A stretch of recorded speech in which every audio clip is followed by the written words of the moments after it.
இங்கே ரொம்ப ராசியானது. அஸ்வினி 1ஆம் பாதத்தில் வர்றது வந்து ரொம்ப ராசின்னு சொல்லுவாங்க. உண்மையிலே அஸ்வினி 1ஆம் பாதத்தில் வந்து அவ்வளோ விசேஷம் இருக்குது. நம்ம என்னமோ நினைக்கிறோம், சாதாரணமாக நினைக்கிறோம் சார். ஆனால் அஸ்வினி 1ஆம் பாதத்தில் நிறைய விஷயம் இருக்குது.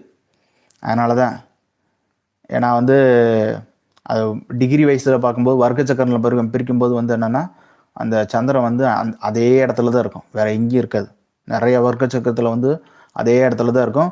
குறிப்பாக வந்து 1 டிகிரியில் சந்திரனோ இல்லை ஏதாவது ஒரு கிரகம் இருந்து தசாபுத்தியில் நடந்துச்சுன்னா அதுதான் வந்து அவங்கள வந்து பெரிய சக்கரவர்த்தியாக மாற்றுன்னு சொல்லுவாங்க. பெரிய யோகமான ஜாதகம் மாதிரிலாம் சொல்லுவாங்க. அந்த அஸ்வினி 1ஆம் பாதத்துக்கு அவ்வளோ விசேஷம். குறிப்பாக வந்து 1 டிகிரி 2 டிகிரியில் ஏதாவது கிரகம் இருந்து தசாபுத்திலாம் நடந்துச்சுன்னா சூப்பராக இருக்கும் சார்.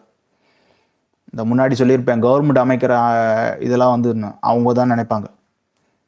அதுக்கு லக்னம் சந்திரன் இதெல்லாம் வந்து நல்ல சப்போர்ட். பஞ்சமகா பூர்ச யோக அதிபதிகள் இருக்காங்க, ஐவர்கள். சரிங்களா? சனி பகவான், அப்புறம் வந்து குரு பகவான், அதுக்கப்புறம் வந்து செவ்வாய் பகவான், புதன் பகவான், சுக்கிர பகவான், இவங்கெல்லாம் சப்போர்ட் நல்லா பண்ணாங்கன்னா இவங்கள 2 பேர் ஆட்சியோ உச்சமோ நீசமோ கேந்திரத்தில் ஆயிருக்கணும். சரிங்களா?